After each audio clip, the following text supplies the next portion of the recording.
Hello everyone, welcome back to my channel. We recently watched the anime Your Lie in April, and if you haven't seen it, definitely check it out. It's a great story and there's some good emotional wreckage towards the end for you too. Well, in the anime, Kaori really loves these canelés, and Kyosei, in an effort to make her really happy, would buy her some, would bring her canelés, and she always seemed to be so excited every time he would bring her these canelés. Actually, can you grab me my dad's canelés? Cross your heart?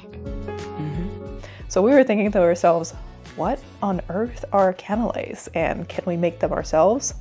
Well, with a bit of research, we found out that we can. It just takes a few days. So we decided to test out how to make canelés. We have two different recipes that we ended up trying. Some things worked out more than others, and we'll talk about that a little bit as we go through the video, but let's check out how to make canelés together. I read somewhere that you should have all your ingredients ready to go before you start cooking or baking anything, so here's me checking that I had all the necessary ingredients before I started.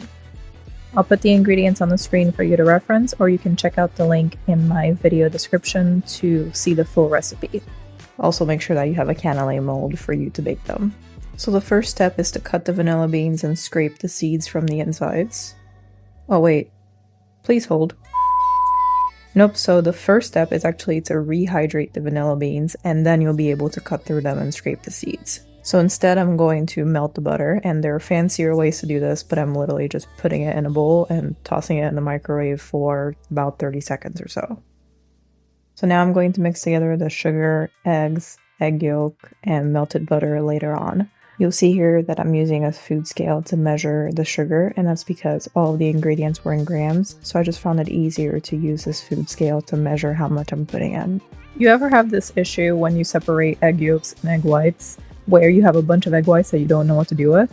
Well, I actually just use a separate bowl. I catch the egg yolks there, I keep them in the fridge overnight, and the next day you can make egg white omelets. So this one egg yolk was sticking on for dear life. I was trying so hard to get it out, but eventually we got there. It just took a little bit of maneuvering. And then I hope that you didn't do your arm workout for the day, because you'll be mixing quite a bit. You want your mixture to be smooth and you want everything to be integrated well. So mix them until you get to a nice, soft, smooth consistency. Okay, so by this point for me, it's been 30 minutes, so the vanilla beans were rehydrated and ready to go. I needed to cut them lengthwise and scrape the seeds from the inside. Some of it was easy to get out with a knife. Some of them I had to use my fingers a little bit to open or scrape out. So just use your judgment on what makes more sense to get as many seeds as you can out of the vanilla beans. When I felt pretty good about the seeds I was able to get out, I put the seeds and also the whole vanilla bean pod in a saucepan and combined it with our milk to simmer. Make sure that you're mixing this as it simmers so that the milk doesn't stick to the bottom of the pan. For me, this is the part that got really fun because it smelled so good as it was simmering. It was this vanilla milky scent that was just engulfing the whole kitchen, and I absolutely loved it. Okay, so we're back with more mixing. We'll start with sifting out the vanilla pods from the milk, and we're going to pour 1/4 of this vanilla milk into our egg mixture, and that's going to help us temper eggs and create that custard feel that you want at the end in the middle of your canelés. Then we're going to mix in flour, and we're going to do that slowly because you don't want to end up with clumpy batter. That wouldn't taste too great. And as you're mixing in your flour, just keep regularly mixing so that everything can incorporate really well in your batter. Once all your flour is in, you're going to mix in the rest of the vanilla milk. Now it's time for the fun part. Let's get boozy. Don't worry, as part of the baking process, the alcohol will get diluted and it'll evaporate most of the rum. But mixing in a pretty nice rum will give you a unique taste that will give the canelés a little bit more character at the end of the baking process. Once that's all mixed in, just throw that batter in the fridge, and at least for this recipe, I left it overnight to cool. Okay, so we're back the next day, and the first thing that we're going to do is create the mold that we're going to use for the canelés. To do that, we're going to mix 60 grams of butter and about 40 grams of beeswax together, melt that, and that'll go in our canelé molds. So this was our first time making canelés. We got a non-stick metal pan off of Amazon and ended up using that for this batch.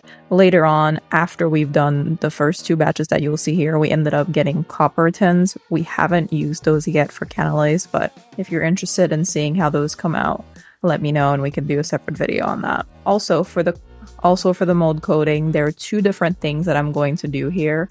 The first is pour the beeswax and butter mixture and coat the tin all around using that mixture. Eventually, I did run out of the beeswax and butter mix, so what I ended up doing was pouring some at the bottom, and I used butter to coat around the canelés. You'll see how the different methods come out when the canelés are all done baking. During the coating process for the canelés, we also turned it upside down on a cooling rack so that it can catch any of the drippings like the recipe said. There was a clear winner out of these 2 after we baked them, so let's see if you can guess which one it is. Once we're done coating the baking sheet, we put it in the fridge so that it can cool down. So now that we have a nice cool coating for our canelés, we're pouring in the batter that we made the day before. And we're also leaving space for the canelés to rise and still be able to breathe in the baking tray as they bake.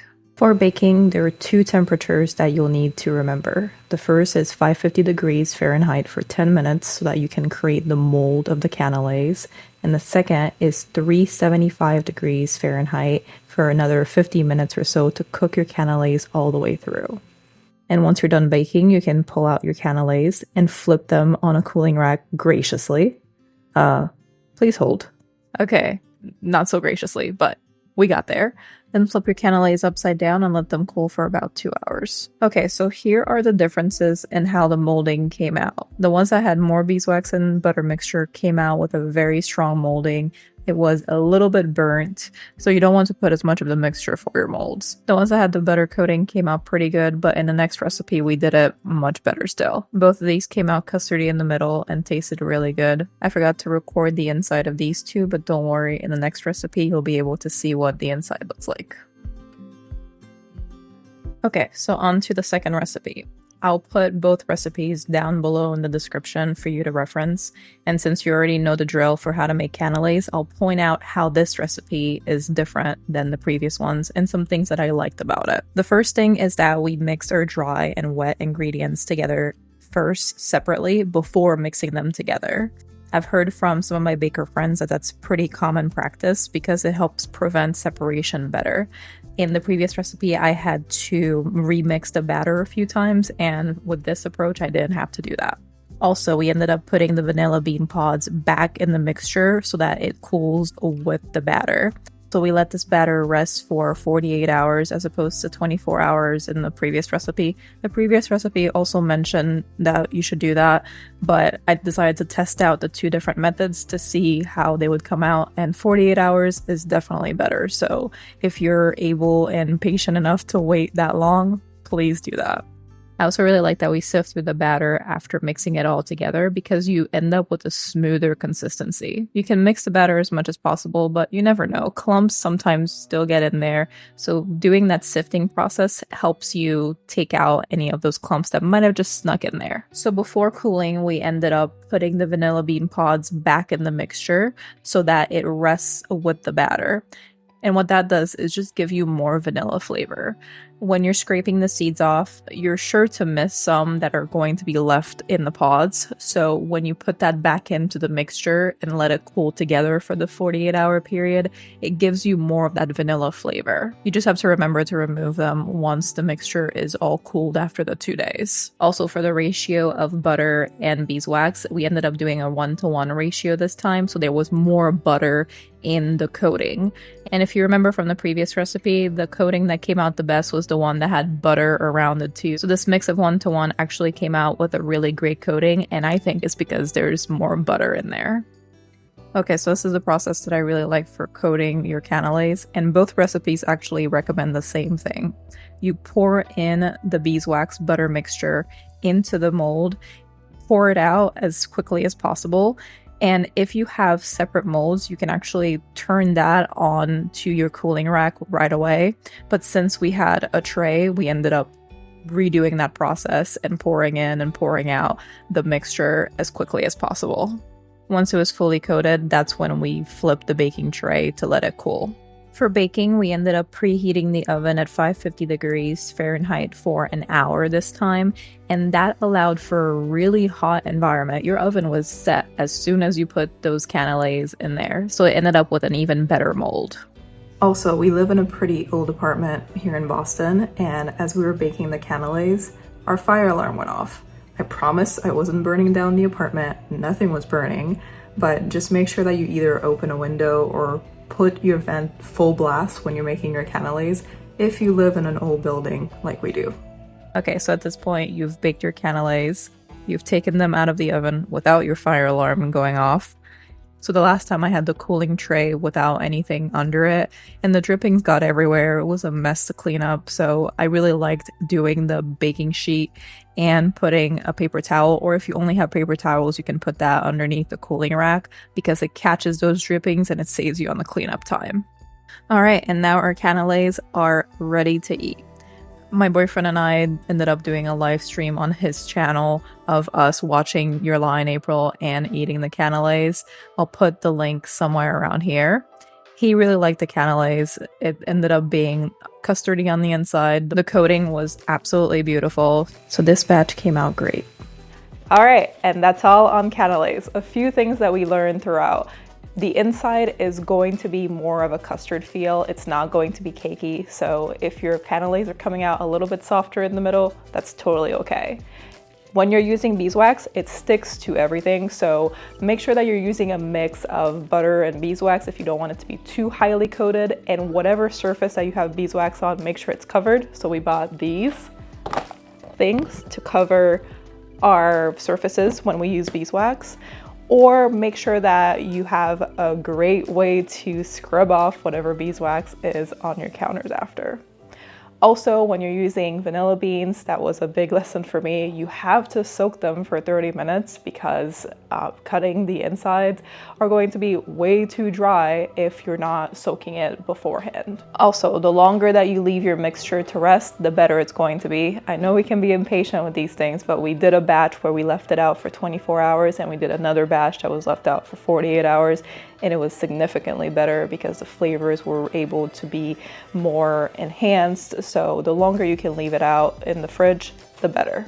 Lastly, if you're able to use a nicer rum, we used this one and it came out super flavorful, but we also went to a bakery nearby and they didn't have as nice of rum that was used and it didn't come out as flavorful. So if you're able to get a nice rum and use that in your canelés, it'll be well worth it. All right, thank you all for watching. I hope that this was interesting and that you learned something. If you like this video, please comment, like, subscribe, and I will see you all very soon. Bye.